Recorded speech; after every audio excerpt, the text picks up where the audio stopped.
Hello, my name's Danny. I'm the incoming CEO of Active Travel England. I hope you're all enjoying Cycle City Active in Sheffield. I'm really sorry I can't be there with you in person. I wanted to start by saying that I start formally on the 1st of August, although I've been working behind the scenes with ATE for the past couple of months. Active Travel England itself, it comes into being formally as an executive agency a week after I start, so on the 8th of August. We have one key objective, and that's written in Gear Change, which is to ensure that 50% of trips in our towns and our cities will be made by walking, by wheeling, or by cycling by 2030. Right now, we're just a handful of staff at ATE, plus some secondees from the Department for Transport. So we're a really small team, and we feel a little bit like a public sector startup. It's super exciting on the inside, it's super fast paced, but from the outside, from sort of looking in at us, you may have to be a bit patient with us as we really get up to speed. So we're going to be starting to hire people fairly soon, and I'd expect that we'll be at a full capacity at the absolute earliest by December of this year, probably not until March or April of next year. Well, what does that mean in practice? Well, right now we're beginning to decouple how we operate and how we do things from the DFT. And there may be a few road bumps as we do that, pardon the pun. One area where I really want to address right now actually is capability funding. So we would very much like to get capability funding out to you as early as we can. But at ATE, we need a slightly more objective way of assessing that than perhaps we've needed in the past. Now, I promise you that's coming. A lot of people are working really hard on it right now. And we'll move into a world of multi-year settlements so we don't have to repeat this every year, which I know is going to be really helpful for everybody. But let me expand a little bit about what I'm trying to say. So everyone in this room, I hope, is excited about gear change, excited about the new level of funding that we're seeing for active travel. But let's remember, in the bigger scheme of things, those numbers are still quite modest. So we're talking about £710 million over 3 years that ATE will be directly funding. That's equivalent to 5 miles of the M74. But it's going to come, that money, that investment is going to come under an awful lot of scrutiny, and we absolutely have to get it right. What's more, although, again, I hope everyone in this room is a big supporter of active travel, the mood of the country as a whole isn't behind this yet. So we're going to have to be really vigilant about where that investment goes, and we need to prove that what we're helping you to invest in is going to be good for the country as a whole. So not only that it enables people to consider active travel as a normal part of people's everyday lives, but also that it helps people to address real issues that matter to them right now.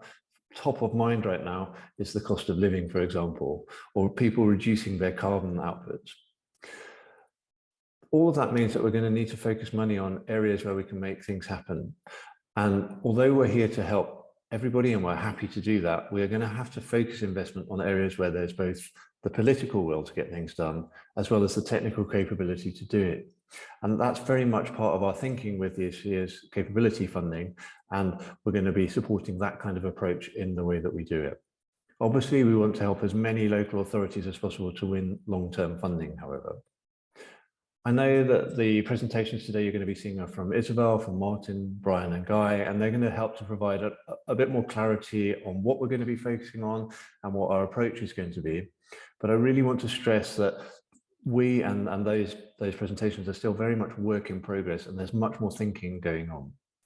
So this conference has come at a great time for us, actually, because it gives us the opportunity to talk to a lot of you face to face, to hear your insight, your experiences and your ideas. And one thing I really want to stress is that we need to hear from you.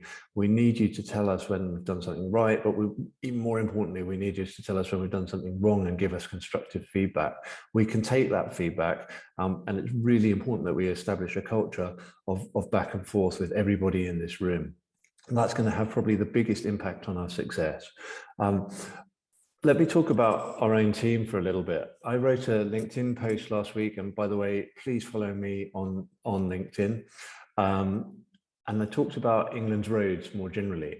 The thing that I really wanted to sort of focus on was, if you look at cycling in particular, you'll see, I think it's 4 times as many men ride bikes as women in this country, and minority groups are super underrepresented.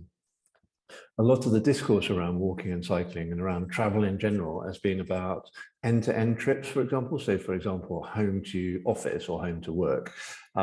There's much less discourse around the sorts of multi-point trips that families might need to make every day. So someone in that family may be taking the kids to school, then going to the shops, then going to the dentist, or perhaps a faith group, and then back home again. Active Travel England has to represent both those sorts of trips.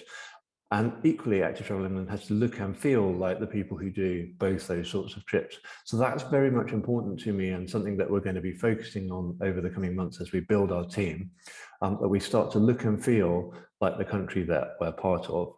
And as a community of people in this room who believe in active travel, I think it's really important that we all embrace that kind of thinking. So back to ATE for a minute. We're only ever going to be a very small agency, at the most by early next year, just under 100 people. We need to find ways to work with you, to collaborate with you, to have a kind of agile back and forth with you at all points and all times. I personally have some first-hand experience of this, working in London on the cycle superhighways, almost 10 years ago, more recently on low traffic neighborhoods. And I really understand how many people you need to get together to make things happen. So we'll be looking for ways to do that with as many of you as possible over the coming months and years. So it's very important for me to say in advance, thank you for helping us. Thank you for everything you're doing and will continue to do.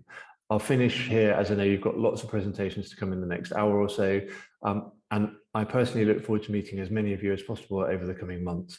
I'll stress once again, please do reach out to us, please talk to us, and please feel free to reach out to me via LinkedIn for the time being. And I look forward to seeing you all soon. I hope you have a great conference. Bye-bye.